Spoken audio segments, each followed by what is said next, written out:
At 5:40 on a Thursday morning in Duluth, Minnesota, while the furnace is still fighting the cold and the coffee hasn't started dripping, a home health aide opens her banking app and moves exactly $50. Not 52, not whatever survived the week. 50. She has done this every payday for 16 months. Same hour, same amount, same silence. And she has never told a single person, which turns out to matter more than you think. Here's the part that should stop you. This woman clears $2,440 a month. Every budgeting rule you've ever been handed would look at that number and tell her there is nothing there to save. And right now, she is 2 full months of survival ahead of her own life, quietly walking toward a year. $50. There is a rule hiding inside that number, a specific 3-move rule you can copy tonight. And by the end of this video, you'll have every piece of it. But I'm going to make you sit with the mystery for a few minutes, because the reason this rule works has almost nothing to do with math. Hand it to you too early and you'll do what everyone does with good advice. Nod, agree, and never begin. My name is Dean, and I didn't learn any of this in a classroom. I learned it watching people I love get it exactly wrong. So here's what should quietly bother you. Almost every piece of savings advice ever written was built for people with leftovers. Save 20% of your income. 20% of what exactly? After the rent, the car, the insurance, and the grocery bill have already had their say. 20% of nothing is a number, and the number is 0. The advice industry keeps mailing percentage plans to people whose problem was never the percentage, then acts surprised when they walk away. Percentages are for people with slack. What I'm about to show you is for everyone standing on the other side of that line. And the feeling is not your fault. If you've ever typed your real numbers into a savings calculator, watched it say 14 years, and quietly closed the tab, that wasn't weakness. It was a sane reaction to advice that was never built for your paycheck. That trap catches good people with good intentions over and over. It caught the woman in Duluth too, twice, before she found the thing I'm about to give you. And the timing matters, because 2026 is a hard year to be one paycheck from the edge. The Federal Reserve's latest household survey, released this spring, found that 37% of American adults couldn't cover a $400 emergency with cash. Nearly a third couldn't survive 3 months without their income, even by borrowing or selling something they own. Bankrot put it sharper still. Only 30% of Americans said they could pay a $1,000 surprise straight from savings, and 59% couldn't handle one without sliding into debt. And here's the number that reframes all the others.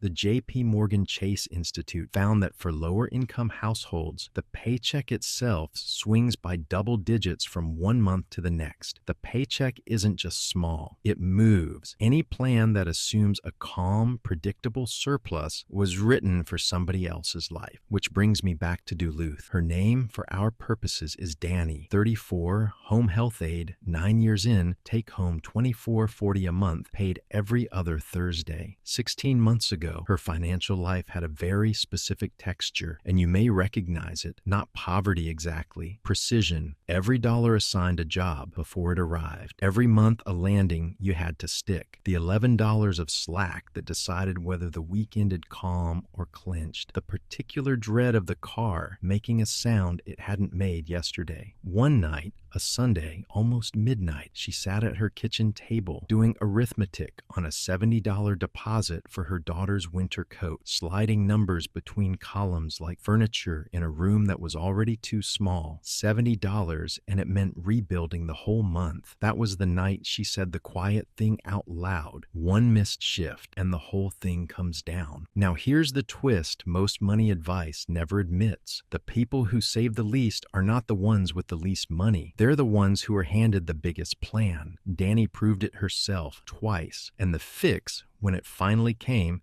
didn't come from a bank. It came from her grandfather. Roy heated his house with wood for 40 winters up on the Iron Range. Cut it, split it, stacked it, burned it every year of his life. And Dani once asked him how he could stand splitting wood in August for a cold that was months away. He looked at her like she'd asked something strange and said, "I don't heat winters. I split the log in front of me, then the one after it." He never thought about the whole cord. The cord wasn't his his business. His business was one log, split clean, set on the pile, and then, only then, the next one. 40 winters of that, and behind him, more stacked wood than he ever stopped to count. Dani drove home from that porch, sat down with the wreckage of her second dead savings plan, and asked herself the question that built everything you're about to learn. What's my log? Here's why that question beats any calculator. Her 2 failed plans had the exact same shape, a giant number at the finish line and a heavy demand in the middle. Save $500 a month, build $18,000. And the economist Richard Thaler won a Nobel Prize for showing what our brains actually do with money. We don't hold it as one pool. We sort it into mental accounts, and we treat a huge, distant goal completely differently from a small thing we can do today. The giant number doesn't pull you forward. It votes against you. Every month, you stare up at $18,000 from $400, and the gap does all the talking. Big plans don't die of math. They die of the view. So the rule Dani built has 3 moves. I'll name them now, then prove each one, and the third is the one that saves you when everything else goes wrong. The split, the windfall, and the cap. Together, they are the $50 rule. And no, it is not save 50 a week. If it were that simple, this would be a 30-second video, and you'd have quit by February. Dani sat down and found her true survival number. Rent, heat, groceries, insurance, gas, the phone, nothing else. And it came to $18.50 a month, a full year of survival, $22,200. She wrote that number down exactly once, divided it by 50, and never looked at it again. And from that morning on, her entire savings life was one automated move. Every other Thursday, before coffee, before feelings, before the month could argue, one split, $50, gone automatically to the pile. The discipline happened once on the day she set up the transfer, the windfall, and it's the part almost everyone misses. The real stacking happens when money gets freed or found. And here's a thing worth knowing. The word windfall originally meant exactly this. Wood the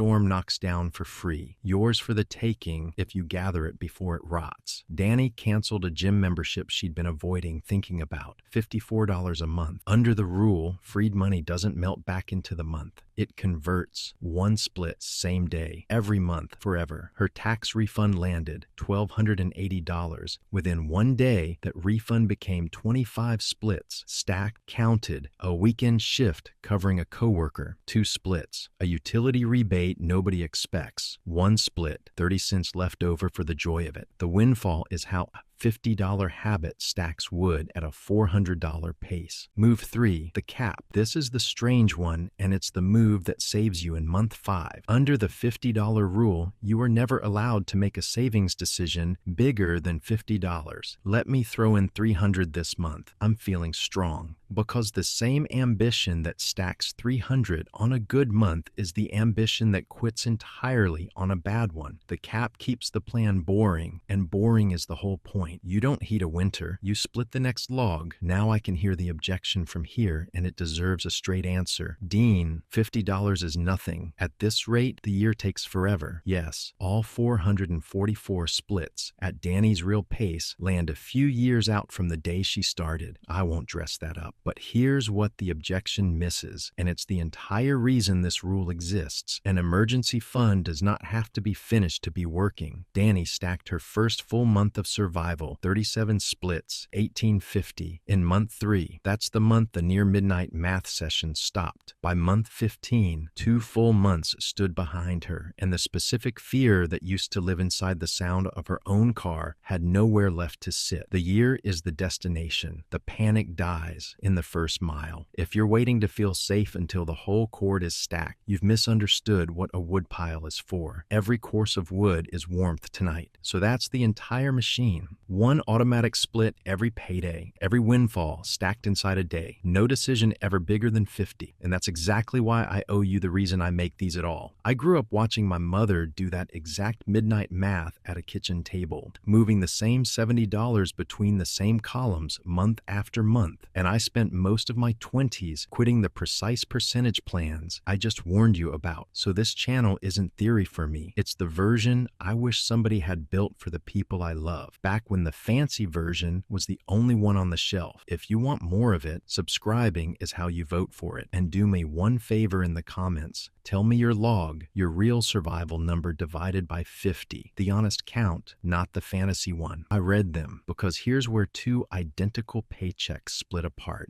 Dani had a coworker. Her name, for our purposes, is Carmen. I'm keeping them nearly identical on purpose because the difference between these two women is not $1 of income. 14 months ago, they talked about money on a lunch break and both started saving that same week. Carmen did what the internet told her. Picked the impressive number of $500 a month and attacked it. For 2 months, she made it, and it felt like becoming a new person. Month 3, her hours got cut and the plan missed. Month 4, catching up meant 1,000 and the math laughed at her. So she quit quietly, the way these plans always die. She restarted in the spring. Same plan, same wall, same ending. She's on her 3rd restart now, and her savings balance this morning reads a number I'll just say rhymes with 0. 2 identical paychecks. One has 2 months of shelter behind her and a furnace that can break without touching her sleep. The other has a fresh spreadsheet and a familiar sinking feeling. Dani's decision back on that lunch break looked small. It was not. And if Carmen's story stung, if you counted your own restarts somewhere in that paragraph, good. Don't scroll past the sting. Your plans didn't fail because you're weak. They failed because they were built for a life smoother than the one you're actually living. There's a moment from Dani's month 11 I want you to have, because this is what the middle of the pile feels like. Her furnace quit in Duluth in February. The real thing, the repair number you don't say out loud, $420. She called the tech, paid it, and by evening, the house was warm again, and it wasn't until she was standing in her own kitchen that she noticed what hadn't happened. Nothing. No spiral. No midnight table. She told her sister it was the most expensive, boring afternoon of her life. That's the product, by the way. 2 honest edges before we finish. First, the carve out. If your income genuinely sits below your survival line, if the math is already negative before a single split exists, then the $50 rule is not a shame instrument. Second, where the wood lives matters. Dani's pile sits in a high-yield savings account paying around 4%, roughly the best rate going in 2026. That means her finished pile quietly splits about 17 logs of its own a year without her lifting the axe. The pile starts feeding itself. So, an ordinary Thursday, and you want to start tonight. 3 moves. 1. Find your real survival number, the stripped, honest one. Divide it by 50. Write your log count down once and put the paper away. You are not allowed to look at it again. That's the cap working. 2. Set the automated payday split before you sleep. $50. First transaction of the cycle. 3. Start your windfall list. Every subscription, fee, and forgotten drip you cancel from this day forward has a standing destination within 24 hours. No exceptions. Somewhere far ahead, across town, Carmen is drafting restart number 4 around another impressive figure. 2 paychecks, 1 lunch break, 1 rule between them. You don't heat a winter, you split the next log. And the best possible morning to split your first one is the one you're going to wake up to next.